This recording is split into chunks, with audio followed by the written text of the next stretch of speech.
Take your time.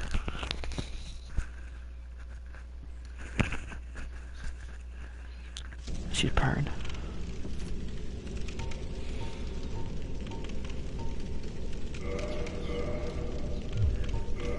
For me, it is 3:23, so for you, 1:23. Gotta go to bed, or you want to keep going?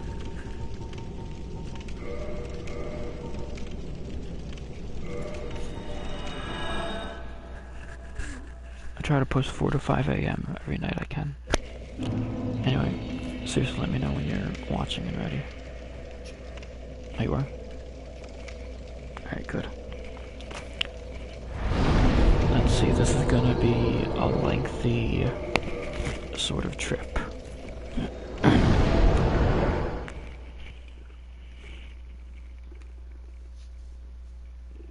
And we're gonna start at the top of it all, and then go all the way to the bottom of the world. Alright.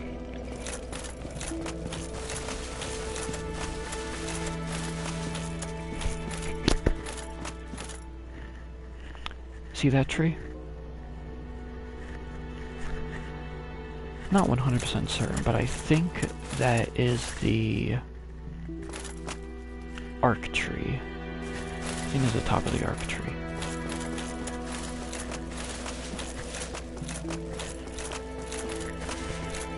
This is Dark Souls 1, that is the arc tree, and it is hugely important to the multiverse theory.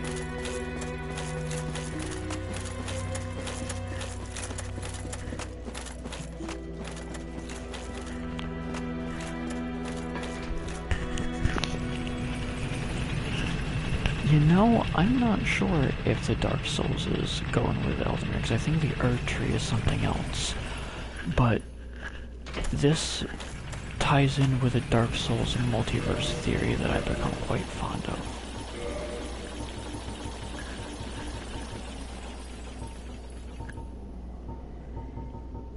There it is.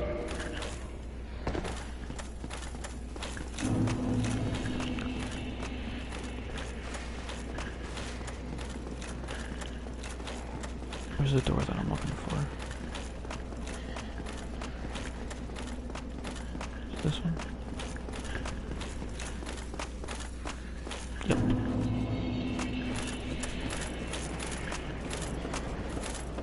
Don't mind me. Do I have my invisibility spell? No, of course I don't. That'd be too easy.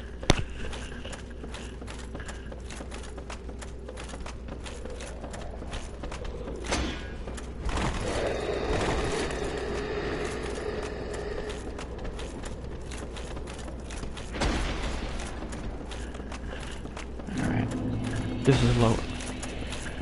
It's Lower Blighttown, yeah. That's the shortcut to get down here, but you said you didn't want to skip anything, so we're going down the long way.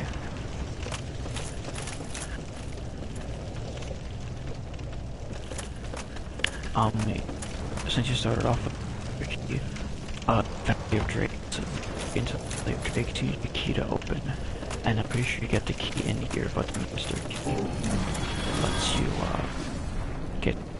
Yeah.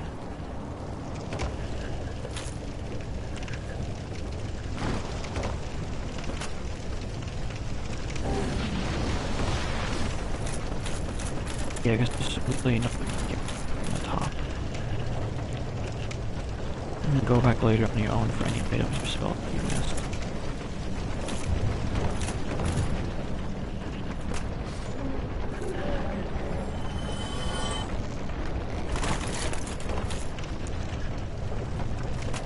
Yeah, the enemies are going to be the least of your concerns. That's good.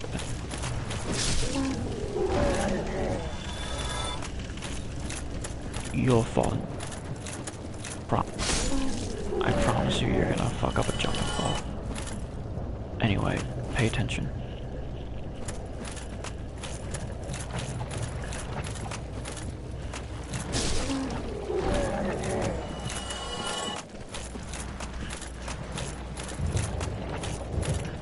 Yeah. These are the roots of the arc tree. But it goes even deeper.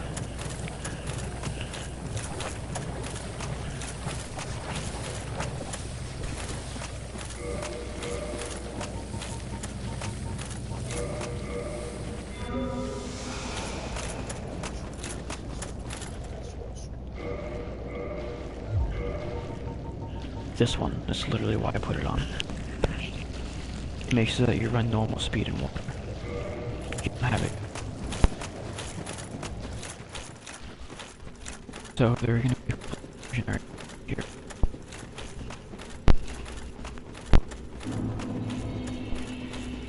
And they are the great top one, which is basically my world's arc tree.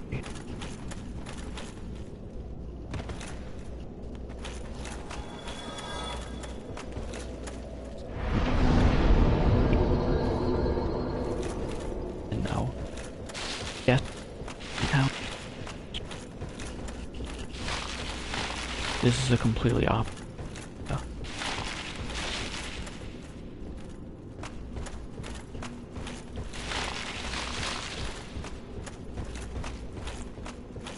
This is all. I know this looks like a giant tree, but it's very important.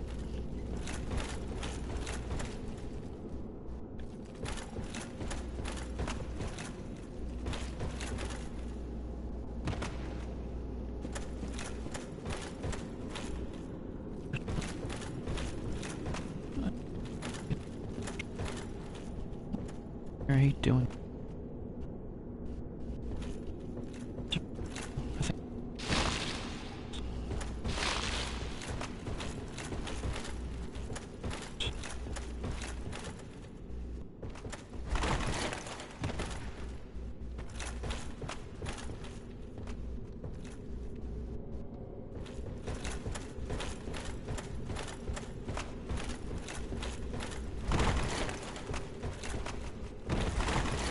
Talking right now. You hear me now? I'm trying to get down for that fuck. That's ladder. Ladder somewhere. I get killing myself. That'd be mighty inconvenient.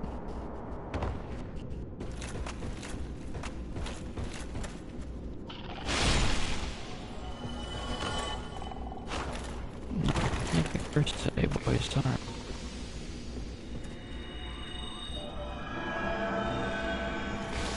What did I say about not looking to get cursed today? Who listens to me? What? Thanks.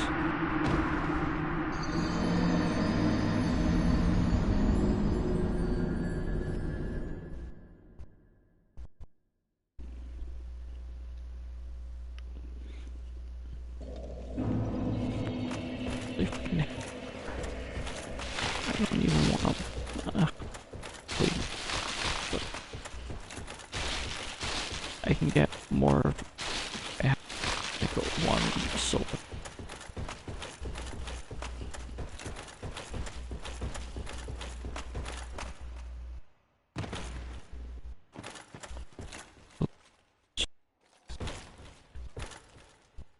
I'm really tired. I'm tired of existing and being alive. I don't understand. I'm perpetually tired. So depression.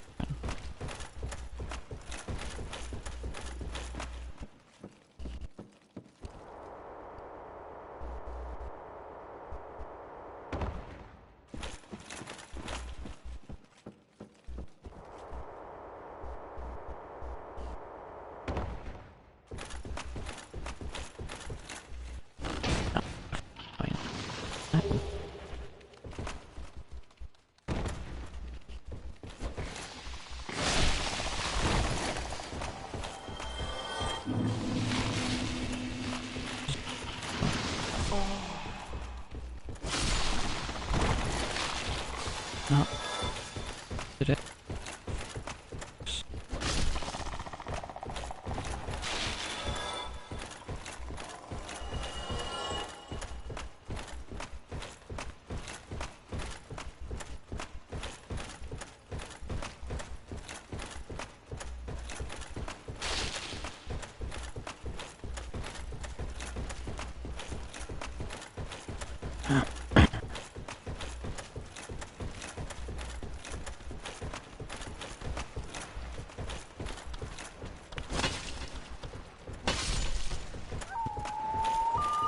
Hot mushroom baby.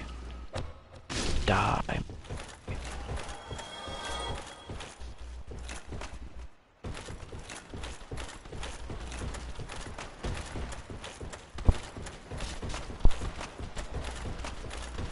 Alright, you ready?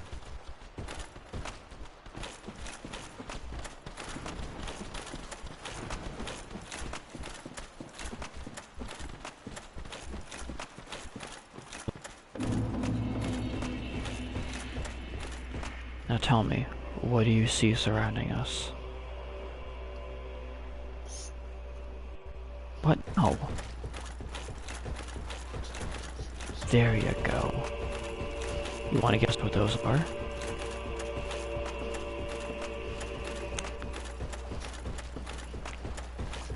Arc trees, yes. So here's how the Dark Souls multiverse theory goes. Yes. So the entire world, and I don't mean Londran. Londran is one of the kingdoms. In Dark Souls 2, you're in a faraway kingdom called Draglik. And in Dark Souls 3, the kingdom is now Lothric.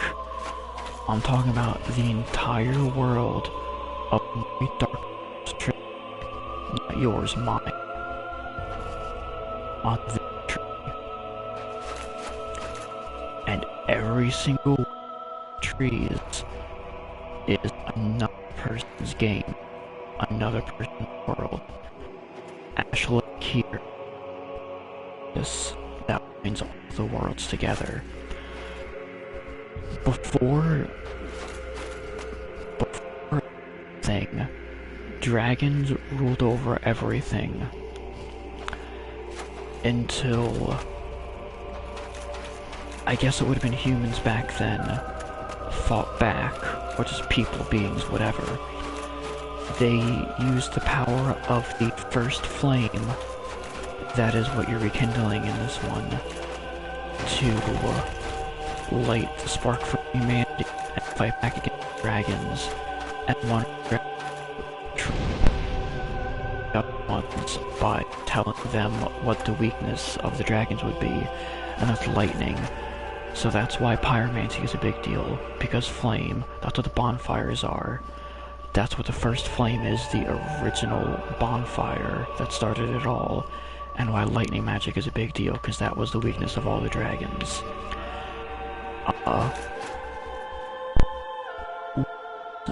The war was waged, it was Godwyn who would become basically a god, leading the charge.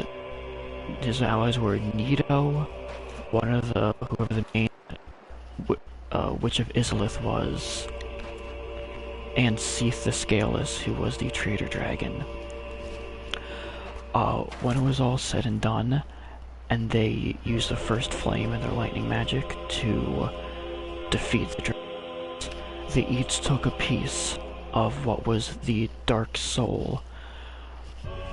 Godwyn took his, became a god and started his family, and Anor Londo became the seat that ruled everything. Nito took his power and became what would be basically the concept of death. And I can show you something else afterward. The crypt that Gravelord Nito basically resides in overlooks Ash Lake. Listen for that.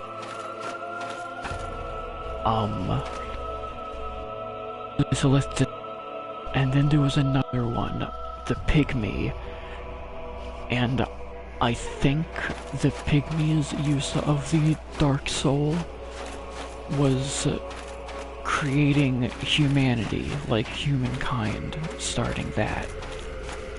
And that's the basically entire backstory of how Dark Souls started.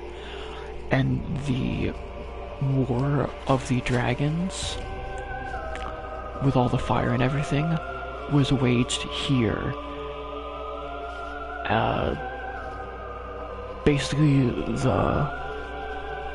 this was where the dragons once ruled. It's called Ash Lake because of all the fire, so they fought, world trees got destroyed. Arc trees and entire worlds on them got destroyed. This entire area got covered in ash from everything that burned, and on top of it, Godwyn and everyone else created the kingdom on top of this arc tree.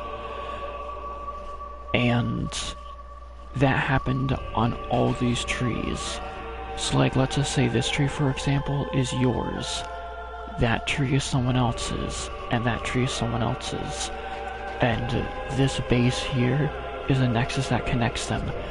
That's why using the white sign soapstone lets us go to other people's worlds on top of their respective trees, or why we can do PvP, or why we can invade people. I don't have any of those because I don't invade people. But that's how we are able to connect to each other's worlds, because they're all just different kingdoms on top of different arc trees that were connected at the seat of the world. The pillars in the Hunter's Dream are theorized to be the same deal. My Hunter's Dream exists within my pillar. One of those pillars is yours, one of those pillars is John's, and all of the other pillars belong to other people. And then there's another, even farther stretching theory that the trees and the pillars exist within the same multi-dimension space. The reason being for that is that long before Londrin, there was another kingdom known as Oolacile, and you go there in the Dark Souls 1 DLC, you go back in time, you meet a character there who, I don't really know where people got this from, but basically they think that he might have been from Yharnam. What happens is you get this pendant, and okay, so the Abyss, I don't really know the origin of it, just sort of exists, and as part of the Dark Souls 1 main game, and Taurus and the Wolf and everything basically are connected to the Abyss. Oolacile was built sort of around and on top of that Abyss. The sort of forsaken, forbidden, whatever woods that you go to here is where Oolacile used to be. As well as, I guess, New Londo ruins were around that area, because that's where the Abyss is in your present day.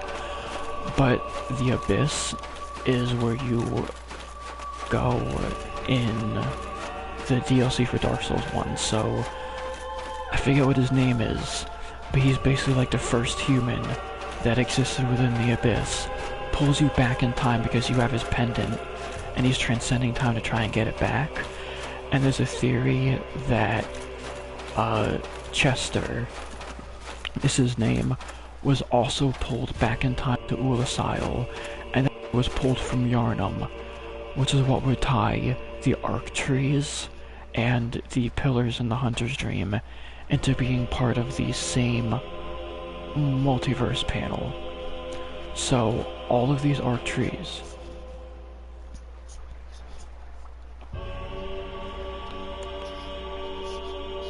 exactly. I'm not saying that the Hunter's Dreams all connect directly to Ash Lake. They might be something off in the distance and be rooted in a different thing. But all of these arc trees support a different world that another Dark Souls player would be. And like I said, it's not just Lodrin. Ulasil was on top of this tree. That kingdom fell. Lodrin was created. Far away from Lodrin, Drangleic was created. And then on top of Lodrin, Lothric was created. All three Dark Souls games, all three of my Dark Souls games, take place on top of that same tree. All three of your Dark Souls games might take place on that tree. All three of my friends' Dark Souls games might be on that tree, and so on and so forth. And then somewhere out in the distance is my Bloodborne pillar, as well as yours, John's, my friends, and everyone else's, all within the same multiverse sphere, connected originally to Ash Lake. You can see these destroyed trees. Oh. I think you cut out. Or if you'd come back.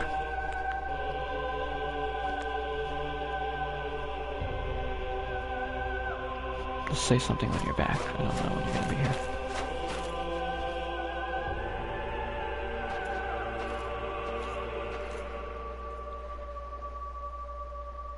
Hello?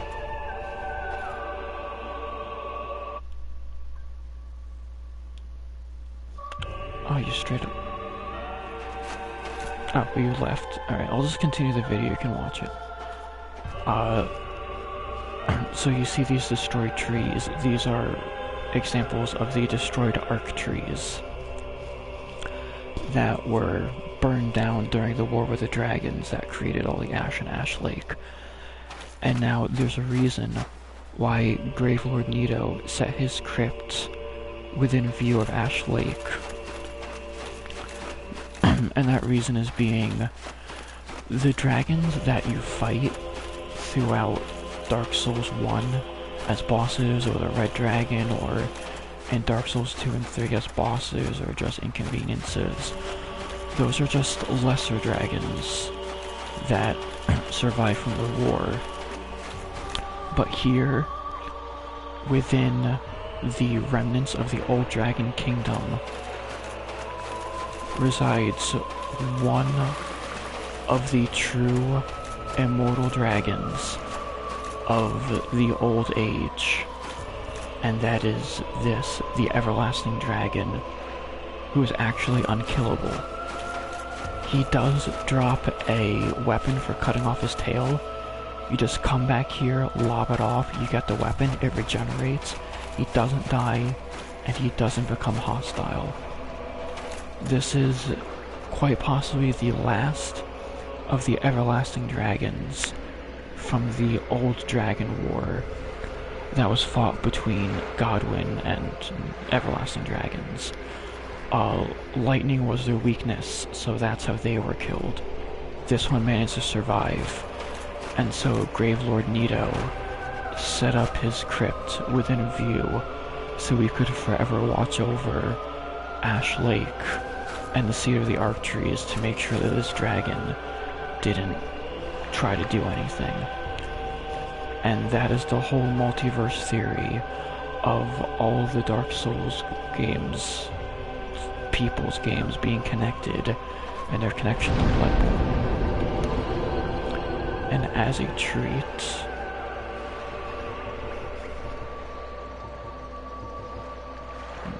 two giants.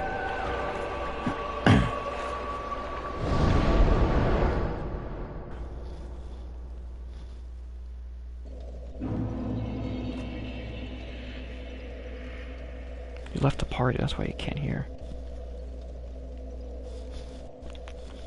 I'm gonna continue on with these videos, you can watch them later. I do need the sunlight maggot. Alright. Ignore that. That's Izalith. Oh, right!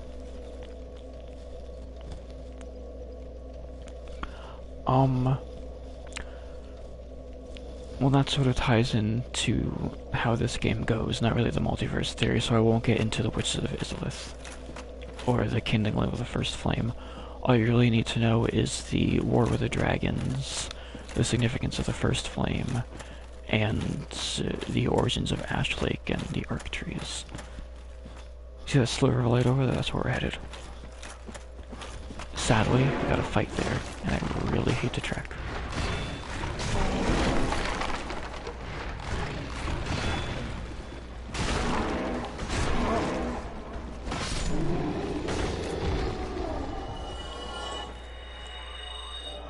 Goddamn skeleton apes.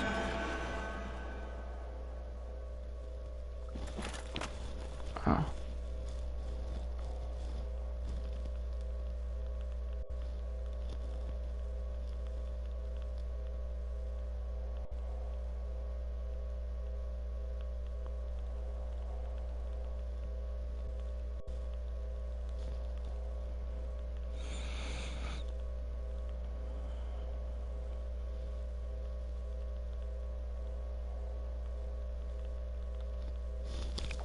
Okay. That's what the delay was. Big Wombat. I don't know how to say your name. I just want to call you Wombat. I want to call you Big Wombat. I'm illiterate. I can't fucking read. If I could read, I wouldn't be explaining Dark Souls. But lucky for you, I'm stupid. And I don't do smart people things. I play Dark Souls. It's probably the stupidest thing I've ever done. Because this game is terrible. And I love it. Stop being so fucking aggro.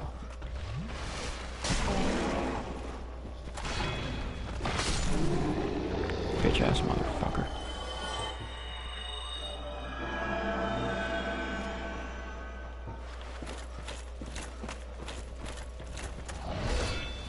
I fucking hate this place.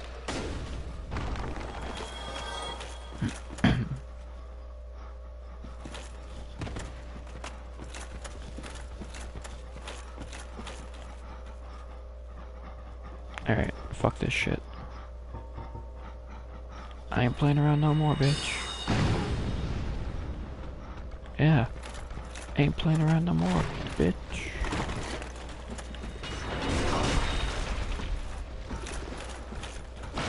Oh, there you are. I hope you don't mind. I just continue doing the video and talking. I figured you'd just rewatch it later. Alright.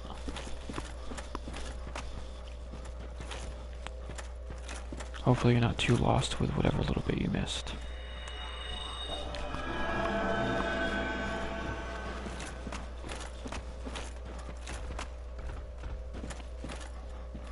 Did you see the big stone dragon? Alright, so basically, the dragons that you fight in Dark Souls 1, 2, and 3 are just lesser dragons. That stone dragon is the last of the everlasting dragons, the true immortal dragons from the Dragon War, the ones that could only be killed with the weakness to lightning that was revealed. And he's the reason why Gravelord Nito did this. So this is where Gravelord Nito, the one that took the Dark Soul and invented the concept of death, he built where his catacombs would be here, so he could overlook Ash Lake and keep an eye on the Seed of the Arc trees and the last of the everlasting dragons, in case he ever tried to do anything. So that's why Gravelord Nito set himself up here. Because you can see Ash Lake from here. I mean, sort of, you know, you can see all the arc trees. Let's see. Do you have Discord or Zoom? Funny thing, if I could do a screen share with you on my laptop, I have a 3D rendering of the entire Dark Souls 1 map, and it shows everything with accurate positioning, so you can actually see how everything is connected. Like the Tomb of Giants here overlooks Lost Izalith and Ash Lake, and you can actually see that in the 3D rendering, which is pretty cool. I think I can stream my laptop to my YouTube, I just don't know how.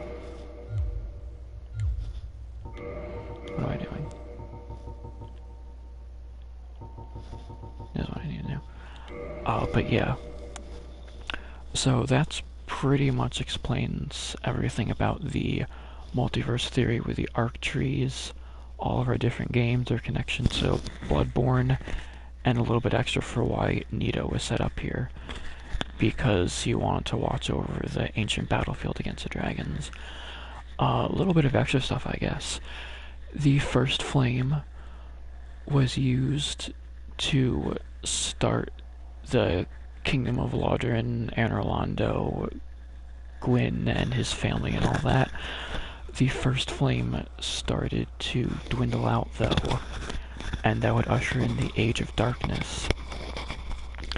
And in order to keep that from happening, they tried to find ways to rekindle the first flame. The Witches of Izalith attempted to use their pyromancy magic in order to do it. They failed horribly, became a horrible giant monster because of it, and birthed and released demons unto the world. Accidentally, you know, but their fuck up caused all of that. Oh, that's not what I meant to do. But it doesn't matter, because I can fix it. And when that didn't work, Gwyn sacrificed himself to use his soul to kindle the first flame, so it lasts a little bit longer. There's Izalith, fiery hell. So, is basically you going to the kiln of the first flame to sacrifice your soul to rekindle the first flame. And you can either do it or choose to walk away. And those are the two different endings. But canonically, this character right here that you play as does rekindle that first flame. Because it continues onward. And then there's like a whole slew of shit that happens in Dark Souls 2. And then there was an update to the original Dark Souls 2 that then made it into the main game of Dark Souls 2 Scholar of the First Sin that led into one of the endings of Dark Souls 3. A whole bunch of stuff that I don't even know if it's worth getting into because that's not what this video was supposed to be about.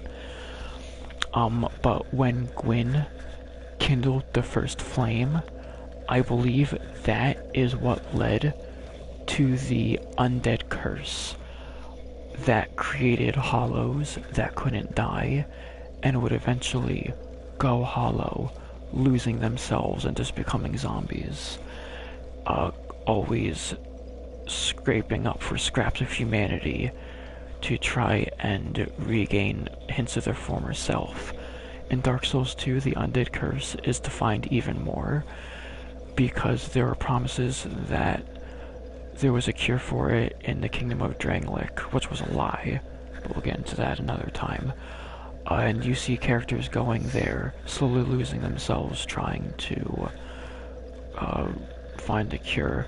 Lucatiel, I loved her so much, was one of those such people. Her entire questline in Dark Souls 2 is just, I'm Lucatiel, I come from the Far East looking for a cure. By the way, have you seen my brother? It's getting harder to remember myself. Fast forward to the last time you see her. Please remember my name, because I fear I'll forget it soon. And that's the last time you see her. And then her brother invades you and you kill her brother. And they've both just succumbed to the undead curse. And that was started when Gwyn kindled the first flame.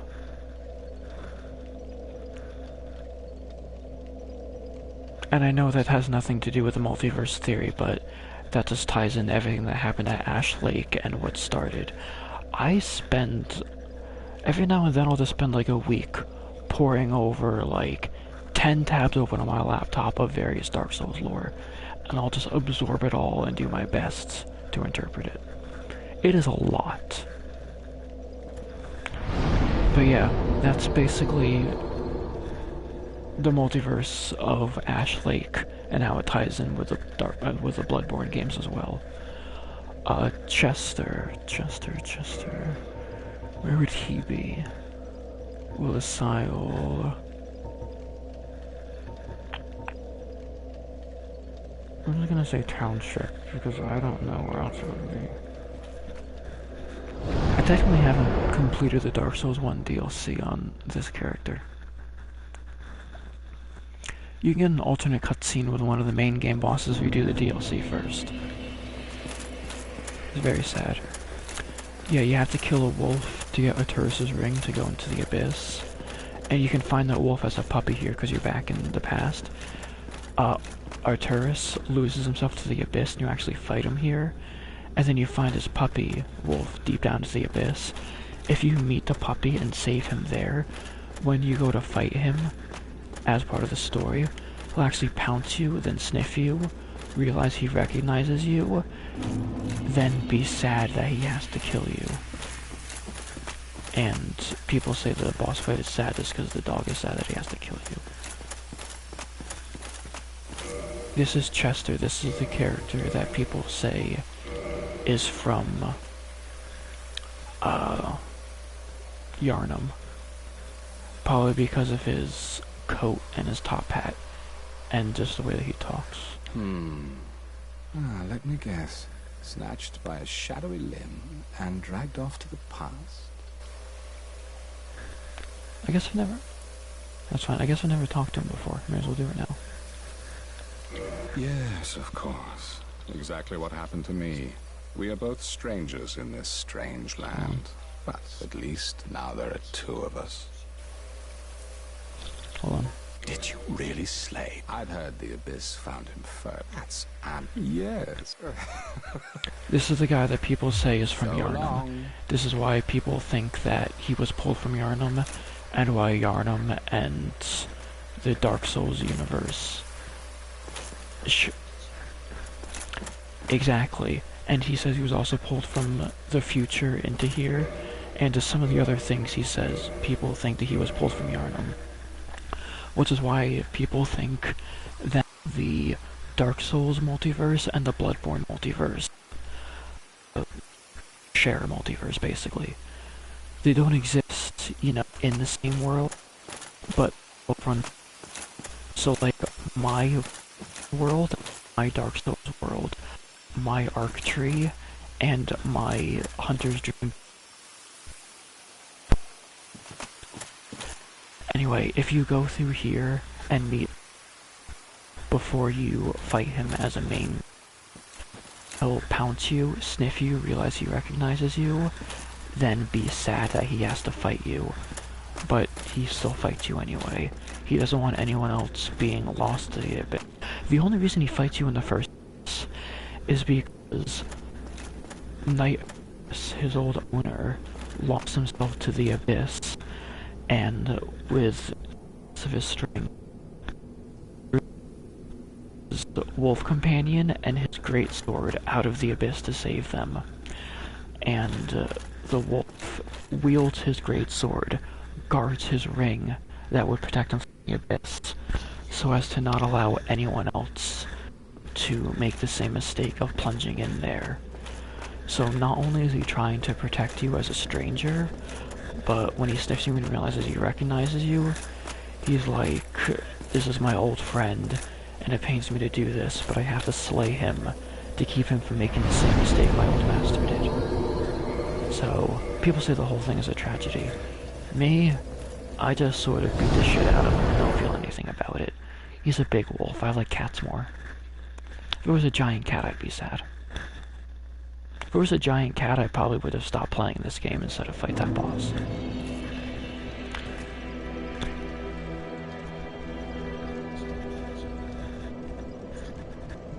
Well, he's not a it makes you feel like a domestic dog. He's a literal giant wolf, wielding a literal giant greatsword. He's not some cute little puppers that you take for a walk. But yeah, I know that drew out for a while and I touched on a lot of other lore points, so this is probably going to be a really boring video, but that basically touches upon the Dark Souls and Bloodborne multiverse theory. I got really curious about Ash Plague once and accidentally ended up looking.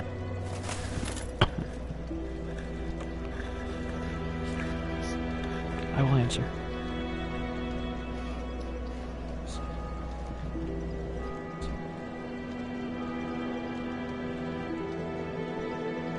What's your guy? Oh! Yeah.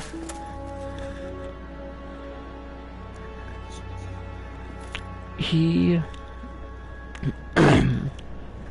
sells you certain magic-based raids that you can buy a catalyst from him if you want. He sells you all of the beginner spells in the game. Then later on you find another NPC who sells you the advanced NPC later, and he sells you all the endgame ones. And then he goes hollow and you kill him for a special unique spell. But if you want to start off as a mage, you gotta rescue the guy first.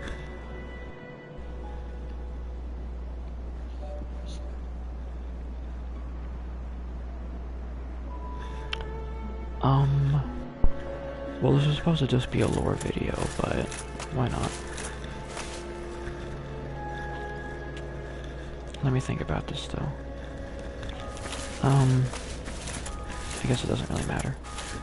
I'll just run it. I wish... Thankfully, Dark Souls 1 is the only game.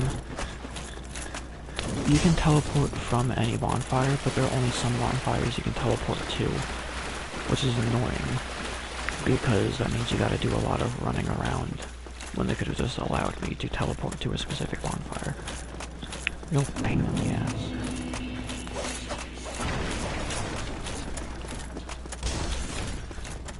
Well, you don't need a specific item. As part of the main quest line, you get the key item that allows you to do it. I think this is also the only one of them that does that. I'm pretty sure you can teleport by default in 2 and 3. Well, if you want to get technical, you can't teleport by default in Dark Souls 3. You need to get an item that allows you to teleport. You literally get that item from the first boss before you get to your first meeting. Yeah. So technically you need an item there, but it's like a joke. Alright. So you come down here, and you open this door, and he's trapped in a barrel like the Pyromancer was. And I think the maid set was here.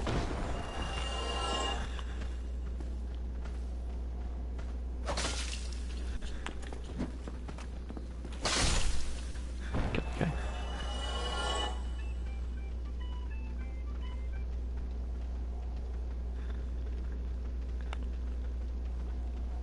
But yeah, he's only gonna sell you the basic spells.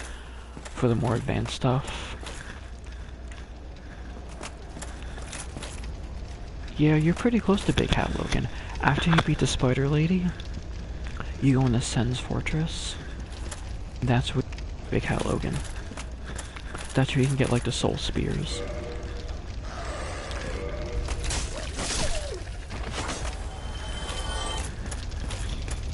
Aren't you the one I was playing Dark Souls with earlier?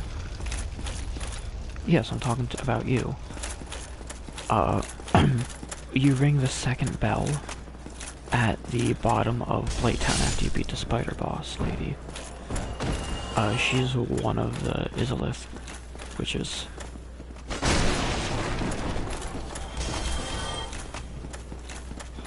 And that lets you go into Sen's Fortress.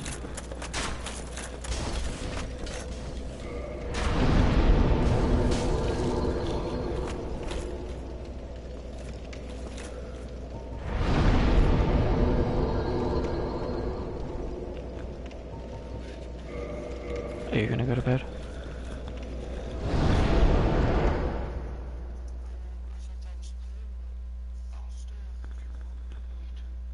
I missed 4 or 8. I should probably go at some point.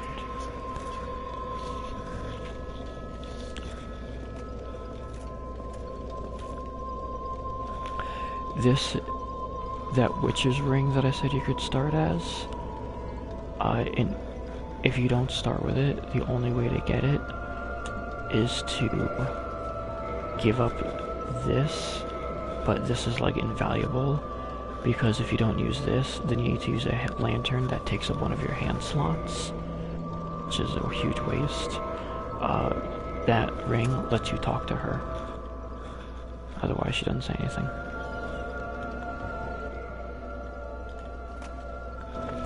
Since she's a firekeeper, this bonfire will always give you 10 Estus flasks. By default. This one, Firelink, one of the ones in Anor Londo. And for some reason, I'm pretty sure the one in front of the Everlasting Dragon in Ash Lake, but I don't think he's a firekeeper. Though if he was, that would explain why they let him live. Because firekeepers are very important entities.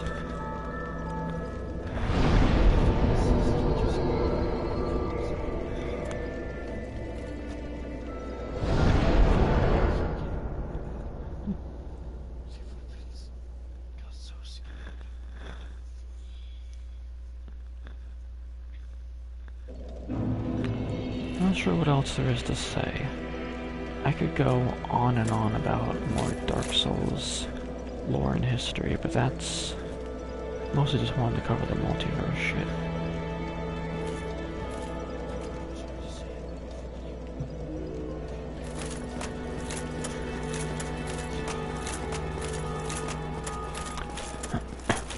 Well, thankfully it's being saved in a video, so you can rewatch that at any time.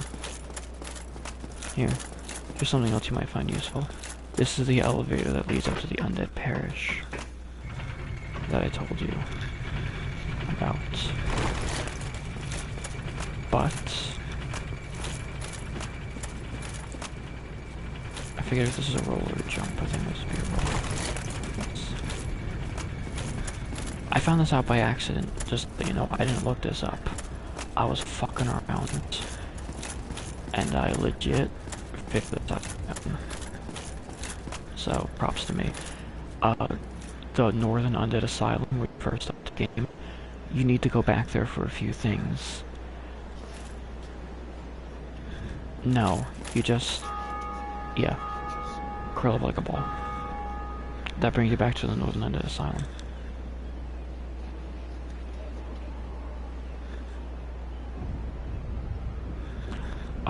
Yeah, that demon drops you... No, maybe. I don't know. That demon drops you the only guaranteed non-missable Titanite slab. The other one comes at the end of a quest for the fat man, whose name I'm drawing a blank on because... What? Well, it's something of Kareem, or something like that. Oh no, Katarina. Something of Katarina. There's a character basically exactly like him in Dark Souls 3, but with a different first name. Anyway, if you do his questline with his daughter a certain way, you'll get another Titanite slab from there, but that one's missable. Otherwise, there's a bunch of guys that are dressed in the armor that I'm wearing, and they also drop Titanite slabs, 1%. I spent like a whole day trying to grind for one from there. But the demon in the Church of the Northern Undead Asylum is guaranteed to drop it when you kill him. You just have to be careful because you go into that fight already missing like half of your health. Yeah. Also, that's a forced solo fight. Oh, that's right, there's something else that I actually kind of want to take a look at. I need to get back to a bonfire, though. I'll just use the one that is here. Please be patient with me while I run through this area. Okay. You know what? Fuck you. No. No, fuck you. Fuck all of you. Beat me up with your fucking torch. The floor. Oh, did I not actually fight him? Well, just in case I'm not gonna do it now. No, I must have fought him because I have Titanite slabs. I must have fought him.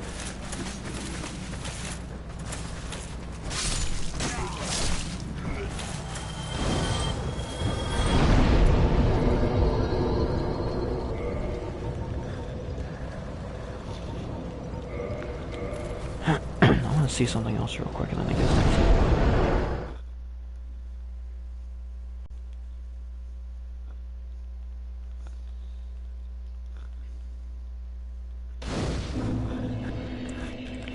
This isn't really important, this is just something for me that I keep forgetting to look at. I'm sorry.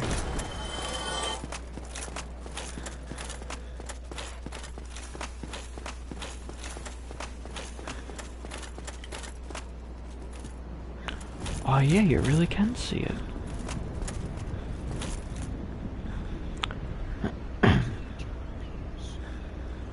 You're an idiot. Yes.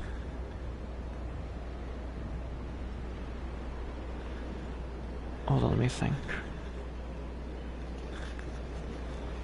Yeah, I know what you're talking about. Let me just think about something. That's the Undead Parish. So Sen's Fortress would be, that's the front door.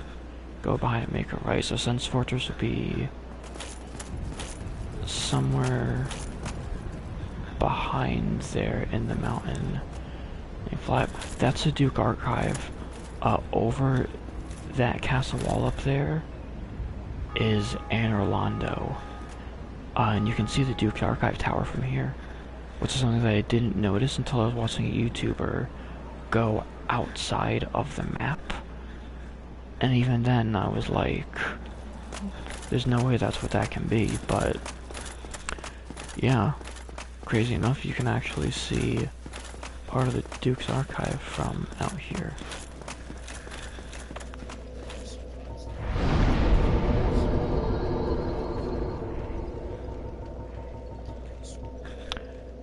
That is very surprising because, like I said, they have a low drop rate until you get to the killing of the first flame. Then the Dark Knights drop those like candy.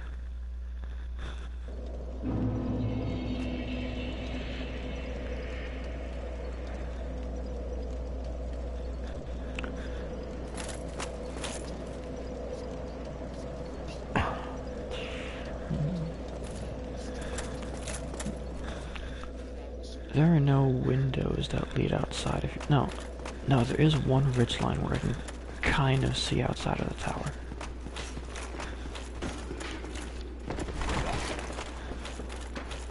How do I get there? This place is built like a vertical maze, I'll be honest. I get lost here sometimes. These crystal guys are also assholes.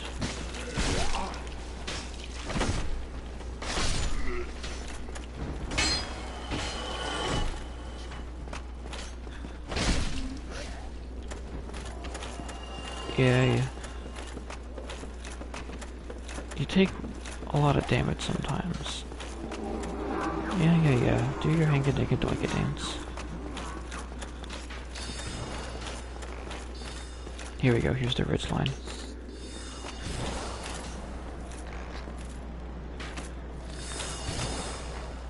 Oh, that's what I call it. Here, look how ridiculous this looks.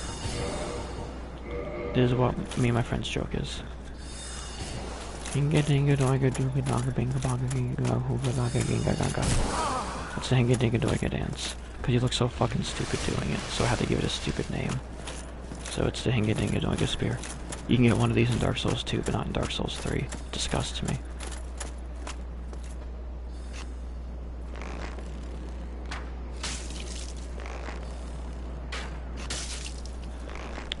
Alright. Do you mind not doing that? I'm trying to do something. You die. No, I already did that. I'm trying to do something else now. Alright. I never thought to do this before either.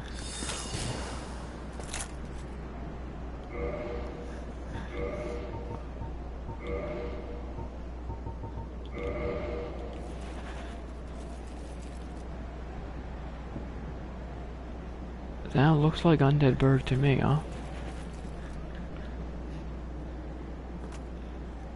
What do you think? Those are the towers. That's probably... That's... No, that's where you fight the gargoyles. It's the... You can't see the bridge demon. You can't see the bridge demon from here. You could probably see the Great Bridge where the fire dragon is, though. That would be... out the front door there. Wow, it's amazing how much detail they put into the out-of-map areas. Yeah, I know this is a bit of a spoiler, but you gotta see Anor Londo. If you get to Hinga Dinga doing... What, have you seen videos of this game? You know,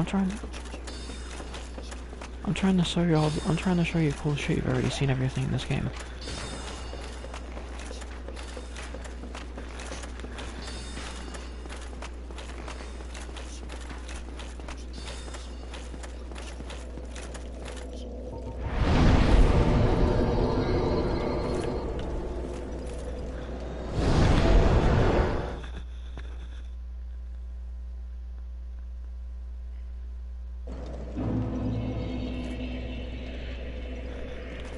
That's another firekeeper. This is another firekeeper lit on fire.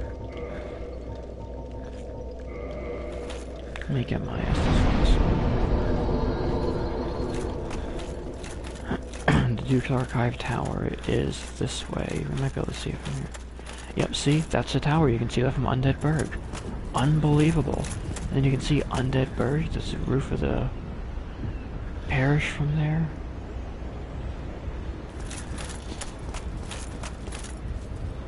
I could show you something else cool that you've definitely never seen, but I would have to make a save backup before doing it, so I'll do that another time. It's cool to show.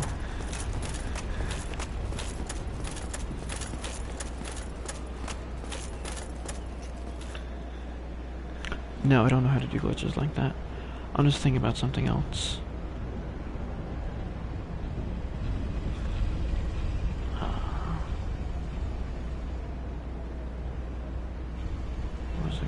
Irithyll? I think Irithyll, the Boreal Valley. In Dark Souls 3, you get to Anor Londo through a place called Irithyll, the Boreal Valley. I swear, Anor Londo, like, teleported positions in 3 because it's nowhere near Lothric, which I'm pretty sure was built on top of Lodren. And there's, like, a whole snowy city that you have to go through to get up to it. The under area for Dark Soul, no, for Anor Londo and Dark Souls 3 is almost not even there. The rotating elevator is much shorter, but that's there, and then you just go up into the main room, and then go up into the boss room, and that's it. The Chamber of the Princess is empty, plus it's all snowy there. Like, I swear to God, the entire city of Anor Londo up and teleported. Either that, or the area around it changed beyond drastically. Like, you wouldn't even, I couldn't even explain. You would have to see it in Dark Souls 2 to see just how different it is. But there's a lot of Dark Souls 1 references in 3. They basically made Dark Souls 1, made Dark Souls 2 a completely different game, then reworked Dark Souls 1 into 3, but with both lore, references, and locations. Like, there is a poisonous woods area that has Abyss Watchers, who are people who guard the Abyss, and the Covenant is led by a giant wolf. All references to the woods area here and its connection to the Abyss. So, you know, there's a lot of shit like that.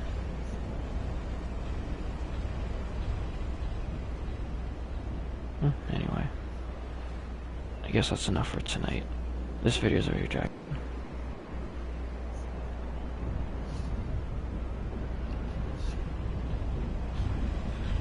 Yeah, it's already longer than I meant it to be because I was only gonna show some like basic lore stuff. And like, you know, the multiverse thing, but here's the thing, I have no one to talk to about 3 games worth of Dark Souls lore, and so I have to hold it all inside of my head because nobody wants it coming out of my head. And sometimes it just explodes out if you accidentally give me a chance to talk about it. And so I'll just talk for like an hour about like every fucking little thing in the Dark Souls trilogy. I know too much.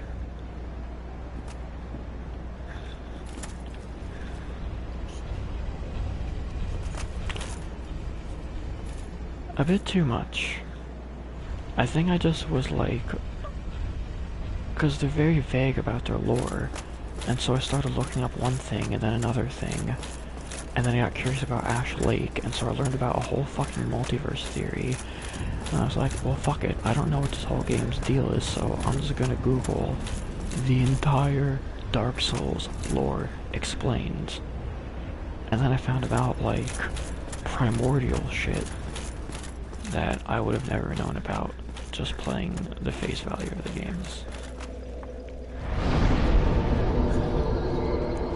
Yeah, the Pygmy, Gwyn, Setha Scalus going mad, the origin of the Islith witches and the demons, the kindling of the first flame. Yeah.